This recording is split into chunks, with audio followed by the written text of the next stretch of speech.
Hey guys, and welcome back to the J2 channel, and this is part 2 of the winners and losers, who will benefit the most from Enzo Maresca's system. And today is one I'm very excited to talk about, the midfielders. Today is the midfielders edition. We've got quite a couple midfielders to talk about, some more expensive than others, but I think this is the most important part of the video out of all the three, out of the three I'm gonna make, because at the end of the day, in order to be a successful team, your midfield has to be top quality. I mean, you cannot succeed if your midfield is not, the creme de la creme. If it's not the best part of the pitch, really, that's it. In my opinion, your midfield has to be the best part of the pitch for you to really be a successful team. Man City is a great example of this. They've had Roger over the years. They've had Ilkay Gundogan. They've had Kevin De Bruyne. They've had Bernardo Silva play there. David Silva.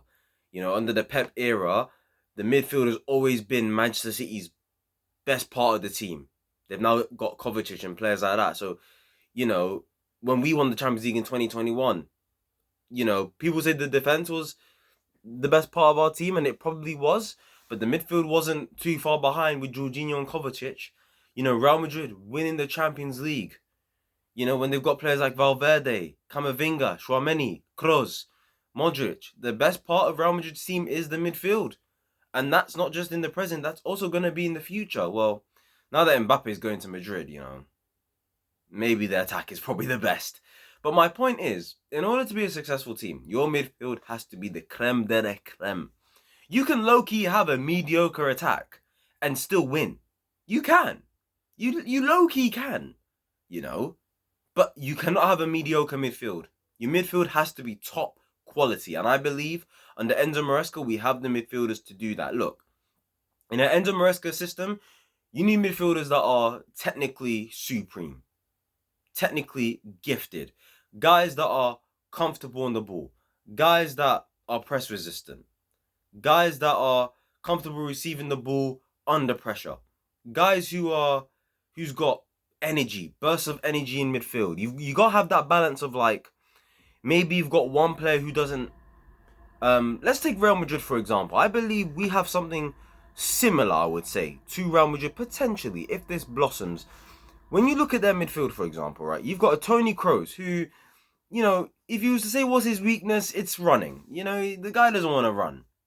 You can tell he doesn't want to really run around the pitch. He just wants to get on the ball and really dictate the play. And I believe we have one player in particular that's capable of doing that. But then you also need the other side. You need the dogs. You get me? You need the man that are going to put in the hard yards, but also do have technical ability. And that's Valverde. You've got Valverde there. And for me, we have a player that can do something like that. And then you've got your defensive midfielder. This is really your six. This is your heart of the team. This is one of your most important players. In order to be successful, the sixth position nowadays is so important. It's why Rodri had a crazy unbeaten streak for a while. For Man City, I think he went at least 40, 50 games unbeaten, I'm pretty sure. Tchouaméni, I don't think has lost a game when he started for Real Madrid. At least this season anyway, that just ended. And I believe we have players that are capable of being that six role, that's got that defensive discipline, that's also technically well-rounded, great defensively, has good positioning, has got good discipline as well. And I think this video is going to be a very good one. So let's get right into it. When we talk about the midfielders that we currently have at the club, we've got Moises Caicedo, we've got Enzo Fernández, we've got Romeo Lavia, we have Cesar Cassidy at the moment. We've got Andre Santos, who was on loan from Strasbourg. We've got Leslie Ogochukwu. Am I missing anyone else? We've got Carney Chukwuemeka. And we have got Conor Gallagher. Those are the 8 players we're going to talk about today. Some we're going to really delve deep, and be more specific about them. Some maybe not so for long. So I'm going to get the ones out the way, the ones we're not going to talk about for long, very, very quickly. The losers. Cesar Cassidy and Leslie Ogochukwu. We're going to start with those two just very quickly. For me, those two are losers simply because with Cassidy, look, he worked under Maresca. He was actually at Leicester City last season, funnily enough. And the reason why I put him down as a loser is because at Leicester, he barely started any games for them. He barely started. He was coming off the bench a lot. And we brought him back to Chelsea anyway. And it didn't seem like Leicester fans were bothered. Didn't seem Enzo Maresca was too bothered about that. So for me personally, I just think to myself with Caicedo, when I look at his profile, he's clearly like an attacking midfielder. That's what I see from him. An attacking midfielder who's got bursts of energy. When I watched him in pre-season last year when we had Pochettino, I wasn't particularly impressed. I don't think he's somebody that is capable of controlling a game. I don't think he's that good on the ball. I don't think he looked comfortable. I don't think he's press resistant. But he can get around the pitch and he's capable of scoring goals, I guess. He's like a goal threat. And I feel like we've already got a player that can already do that and probably a lot more. So for me, I think Caicedo just not good enough overall. If you can't start at Leicester City in the Championship and all you're doing is coming off the bench, then for me you've got absolutely no chance here at Chelsea. When for me, everyone else that I even mentioned is ahead of you. You know, I mentioned 8 midfielders, and for me, he's bottom. He's 8th in terms of priority and in terms of quality.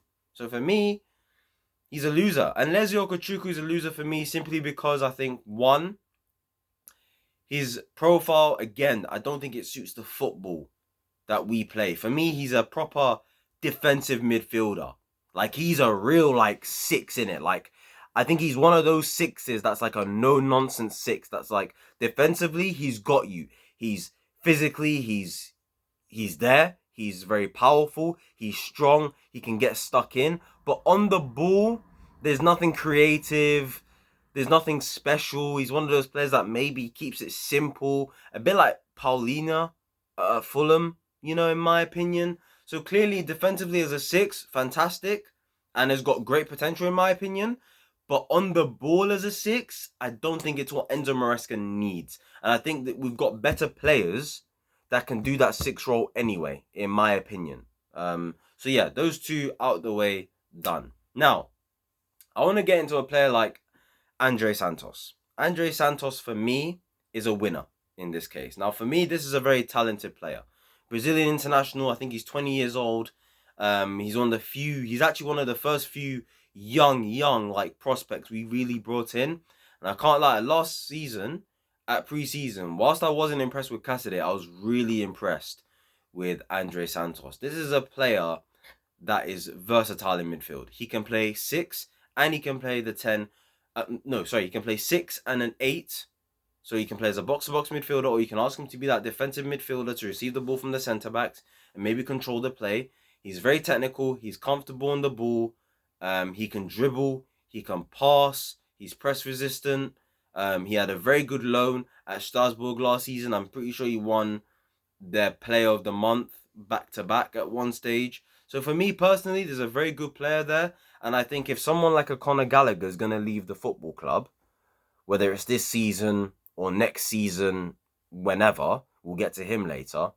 I just think a player like Andre Santos, I think his future is definitely secured here. I think he's got enough about him to definitely do very well in an Enzo Maresca system. The fact that he's also versatile and you can play 6 and 8 to a very good level for me is where I'm like, yeah, this is a good player we have in our hands here. You know, I think he can literally be our Conor Gallagher with better technical aspects to him. I think Conor Gallagher, but like technically better, you know, because I think he can do everything Conor Gallagher can do, and I also think he's technically better than Conor Gallagher at the moment. So for me, he's the one for the future. Definitely one to keep an eye on. I think if he's given a chance, he could impress in pre-season. So yeah, I hope he doesn't go on loan. The one I hope that goes on loan is maybe Leslie Okachuku and Caicedo. I hope probably those two go on loan, get some game time, you know, get your value up, and then maybe we can sell them both next summer, in my opinion. Let's see in it. So yeah, Andre Santos for me is a winner. Leslie Okachuku and Caicedo are losers. So those are 3 out the way. And the last one I want to get into before we get to the big boys is what's his name? Carney Chukwuemeka. I think this is a very talented player, guys.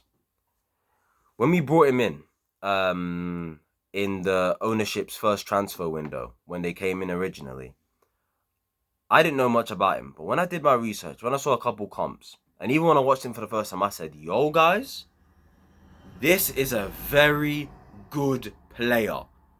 And look, Poch used him as a 10 last season. For me, this is an 8. Box to box. You know what? I'm going to say this right now. I'm going to say this right now on camera. He low-key reminds me, if he bulks up and gets stronger, I genuinely think he reminds me of like a Paul Pogba. You know how Paul Pogba was just... He's obviously tall, so he's got that physical presence.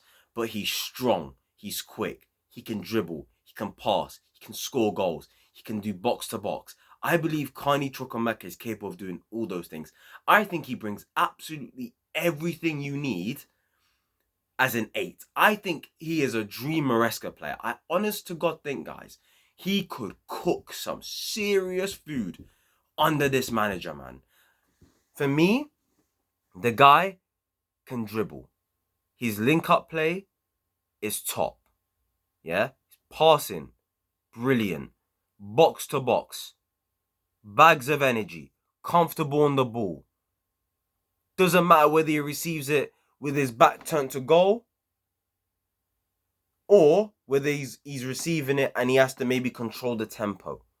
I think this is a top player, guys. He's tall. He's got that physical presence. He's kind of skinny, but because he's dribbling so good and his close control is top quality, it's very difficult to get the ball off him.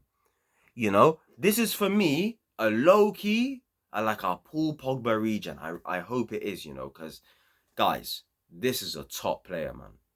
Like, this is a serious player, you lot. And I'm telling you right now, I think when you watch him in the Conference League, because we've also got the Conference League, I think he's going to start a lot of games in the Conference League next season. Trust me, guys. Watch out for Carney Chukwuemeka. This is a top player, guys. Trust me. He is 1000% a winner in this system. So yeah, let's get to the 4 main boys. Right. Now that we've spoken about Carney Chukwuemeka, Andre Santos, Leslie Ogochukwu, and Kasede, 2 of them have been put in the losers category. 2 of them have been put in the winners category. Now let's get to the 4 main guys. Romeo Lavia, Caicedo, Enzo Fernández, and Conor Gallagher. We're going to start off with Conor Gallagher and Romeo Lavia. Now with Conor Gallagher, everything I said about Andre Santos is what I said about Conor Gallagher, right? As in, I think Santos has everything Gallagher does, but his technical ability, for me, is superior to Conor Gallagher. But everything else I mentioned about Andre Santos, at the moment, I think he's inferior to a Conor Gallagher. Now, with Conor Gallagher, the reason why I'm not sure with him, I put a question mark on him in the thumbnail, is because I believe he's capable of being a winner in this system, but I also think he's capable of being a loser in this system. I think from a defensive aspect, in a system like this, I believe Conor Gallagher can be a massive winner. Because with Conor Gallagher, he's got bags of energy. He's definitely capable of being a leader. I also think with him, you know what it is with him, yeah? Like, 2 years ago, when we finished 12th, obviously, in the season, I viewed this guy as the worst player in our squad. I thought, this guy's absolutely useless. I said, other than him being a goal threat, I said, technically, he's terrible. He's not got his first touch, horrible. The guy can't dribble. The guy can't pass. The guy can't dictate a game. He's absolutely useless. He just runs around doing cardio. Yeah? Just doing cardio.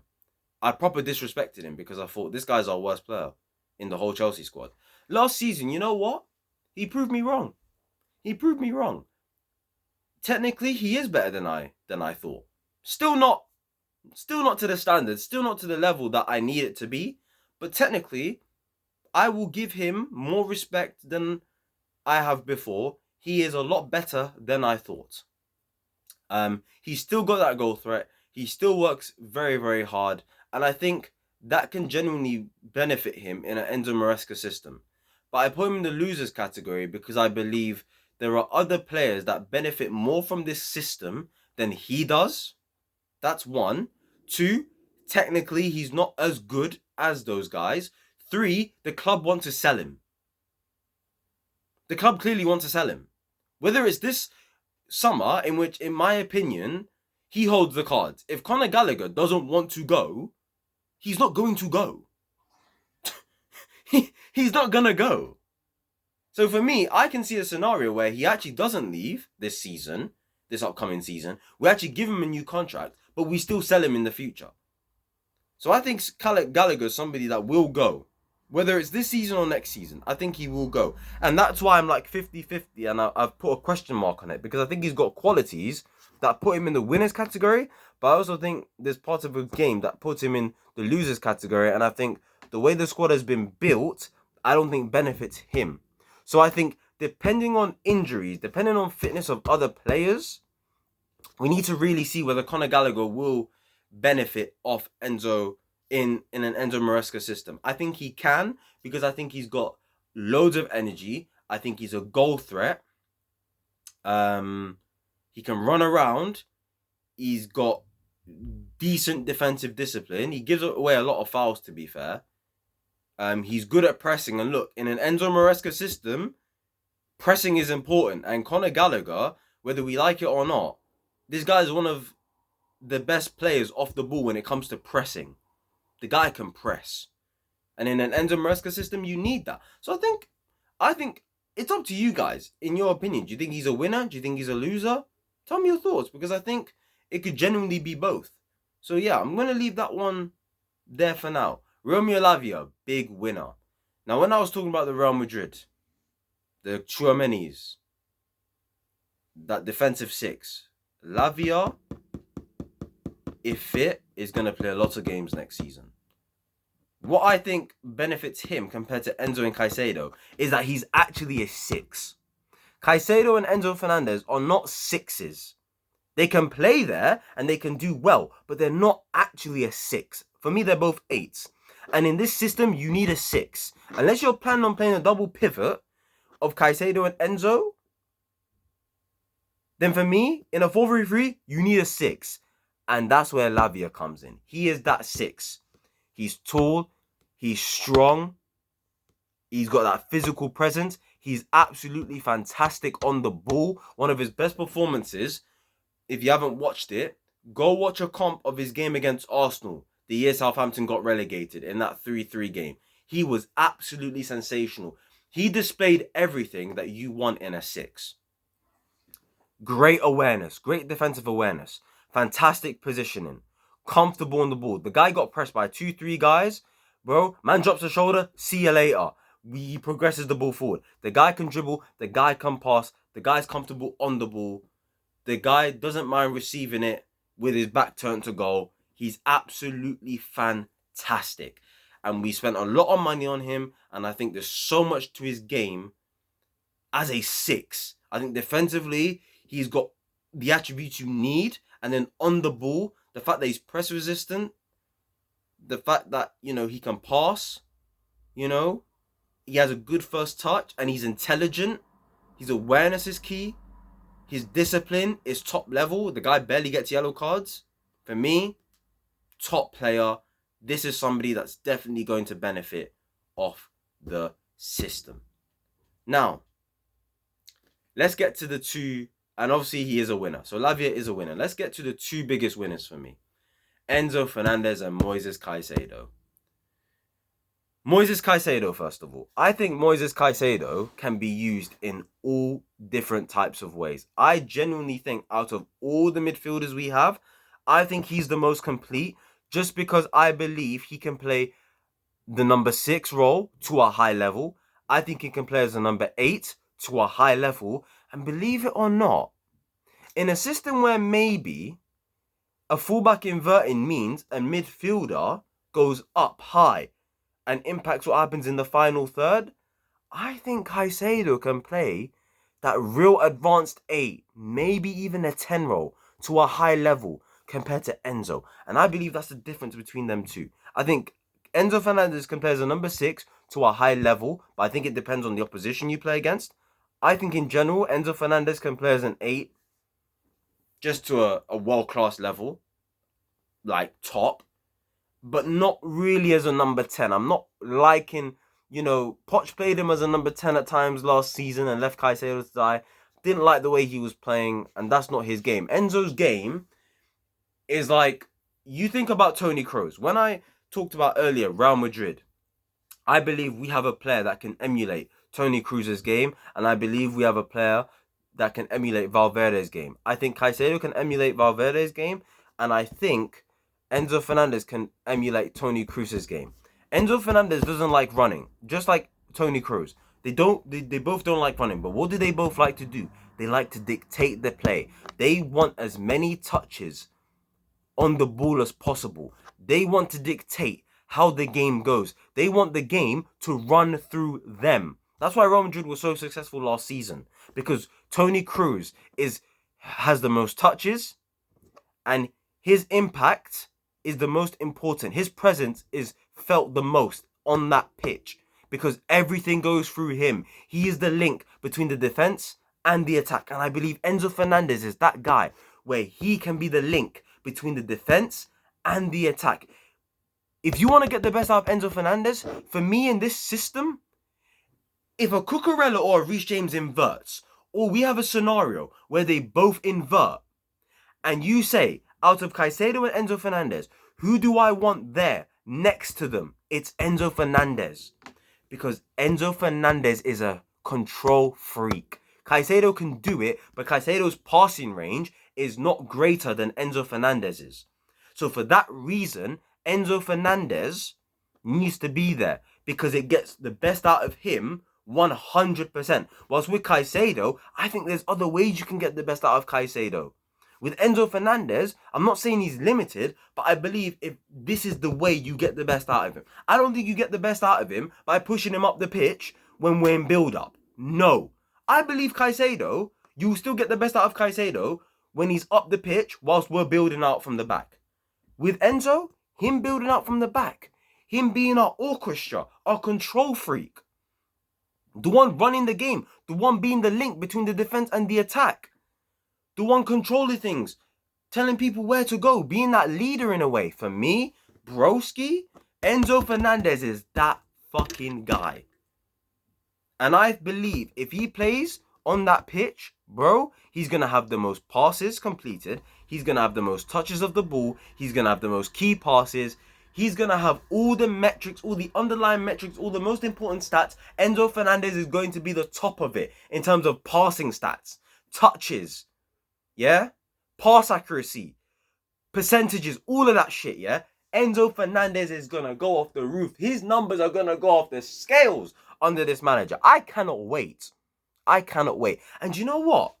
When I mentioned in my last video that I believe that Enzo Maresca is going to try things that we didn't see him do at Leicester, this is one of the things I'm going to say right now.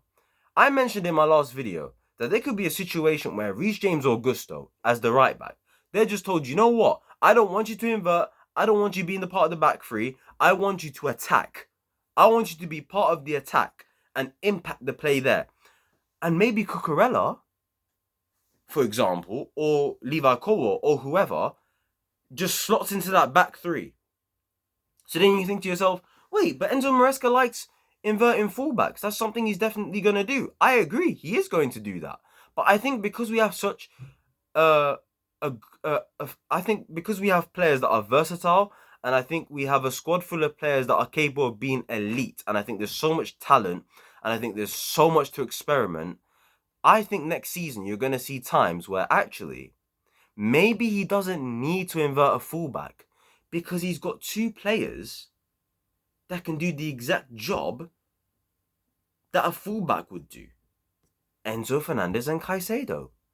We could have a situation, guys, where next season we could have the back three of the left back tucking in, the right back goes forward, and maybe, just for the sake of getting the best out of both of them and having them close to each other, Enzo Fernández and Caicedo are both in the build-up, controlling the game and running things.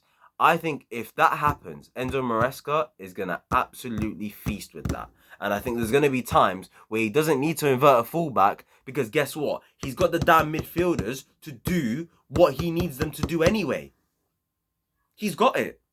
And you can have a situation where Reece James occupies that right-hand side and Cole Palmer, we'll talk about tomorrow, can just invert as a winger and go into the midfield as a number 10. Voila, all of a sudden, you've got your 2 attacking 8s and you've got your 2 defensive 6s. Double 6 in Caicedo and Enzo. Come on, guys. We win. We win with these guys. Caicedo can do so many things. He can be my Valverde. Technically, brilliant. Bags of energy. Good defensive discipline. Works hard. Great in the build-up. One of the best players in the league when it comes to building up and being comfortable receiving the ball whilst being pressed and getting it on the half turn. Enzo Fernández, when it comes to passing range and different types of passes, he's one of the best in the league at that. Trust me, guys, these 2 next season, honestly, I'm so intrigued to see what Enzo Maresca does with them because I think there's going to be games from a tactical perspective where maybe one of them doesn't play and we have games where maybe he doesn't invert a fullback and he just says to those 2, "Oi, you 2, you're my double 6s. I'm going to get the fullback to attack and I'm going to get the other fullback to slot into the back 3. That way, neither of them inverts because there's you 2 to just control the game." Imagine we have a team where he sets up like this. We've got the goalkeeper. We've got a back 3 of Cucurella, Colwill, Wesley Fofana, right? We've got Enzo and Caicedo as the double 6s. And then we have a front 4 of like Reece James or Gusto occupying that right-hand side from an attacking standpoint, where they're basically wing-backs or wingers. Cole Palmer slots into the midfield as like an 8/10, yeah, alongside a Christopher Nkunku, yeah. You got like a Mudryk on the left, and then you got the striker up front. Bro, a 3-2-4-1 system. Normally in a 3-2-4-1 system, you'd think, oh, fullback needs to invert. Not when you've got Enzo Fernández and Caicedo. So guys, be excited for next season. Because those 2 are going to cook. Those 2 are going to give us... There's so many things tactically that Enzo Maresca can just experiment with those 2 alone. You don't even need everyone else. The fact that you can just experiment with those 2 alone alongside Romeo Lavia, mate, we are going to win a lot of football matches with those 2 next season. I'm telling you this right now, alongside Romeo Lavia. So guys, be very excited because I am. So yeah, that's it, man. Enzo Fernández and Caicedo, both winners. These are 2 midfielders that are capable of being world-class elite midfielders. There's a reason why they both cost 100+ million, and Enzo Maresca is definitely going to find a way to fit them both in. My only question is with Maresca is, how will you build a team that fits all of Cole Palmer, Enzo Fernández, Moises Caicedo, Romeo Lavia, Christopher Nkunku? How? Because for me, I think we need all of them on the pitch. But how do we do it? You know, we don't have space for all of them. So from a tactical standpoint, from an experimental standpoint with the defenders and the midfielders, it's going to be a very interesting season next season. And even Carney Chukwuemeka and players like that, Andre Santos as well. These are good players, man. So yeah, guys, be excited for next season because I think Enzo Fernández, I think this is the season where he really announces himself as the best midfielder in the league. And the same definitely goes for Caicedo. There's a reason why they both cost 100 million because they are both as close to complete as you get for me when it comes to all of the young midfielders we have today and when I talk about from a potential standpoint as well. So yeah, I'm excited, man. I hope I explained well enough, guys, why these guys are winners, why some are losers, etc., etc. I hope you enjoyed the video. Please do like, comment, and subscribe. And yeah, tomorrow we're going to talk about the forwards. That one's going to be a very interesting one, I must say. From a tactical standpoint, from a profile standpoint, it's going to be loads of discussions to have because there's certain players where I'm genuinely not sure whether they'll fit in or not. I've got question marks over them, so we'll see, guys. Anyway, like, comment, subscribe, and I hope you guys enjoyed the video. And yeah, I'll see you lot tomorrow. Peace.